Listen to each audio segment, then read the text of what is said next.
তালের পিঠা খেতে ভীষণ মজা। একবারে ঝামেলা ছাড়া এই পিঠাটা তৈরি করে নিতে পারেন।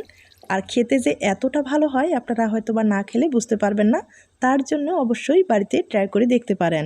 প্রথমে পাকা তাল লাগবে। তালের রসটা আমি ভালোভাবে বের করলাম। কড়াইয়ে হাফ লিটার দুধ ব্যবহার করলাম ফ্লেভারের জন্য, কয়েকটা মশলা এবং চিনি ব্যবহার করলাম। এবার কড়াইয়ে তালের রসটা দিয়ে কিছু সময় জ্বালিয়ে দুধটা ব্যবহার করলাম। ভালোভাবে ফুটানোর পরে এখানে চালের গুঁড়ো কিছু মিশিয়ে নিলাম। চালের গুঁড়ো হাতের কাছে না থাকলে সেক্ষেত্রে আটা ময়দা ব্যবহার করতে পারেন। এরপরে ভালোভাবে একটা ডো তৈরি করে নিতে হবে। ডোটা একবারে সফটভাবে তৈরি করে নিতে হবে।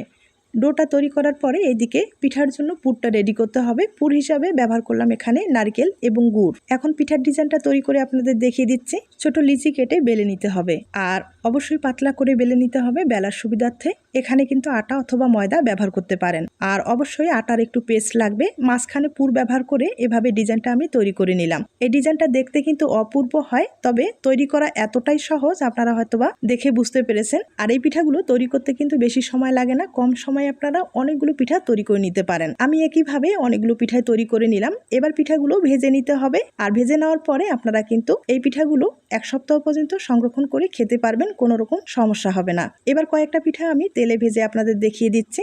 আর বোঝার কোনো সমস্যা হলে বড় ভিডিও আপলোড করা আছে, আপনারা চাইলে কিন্তু দেখতে পারেন।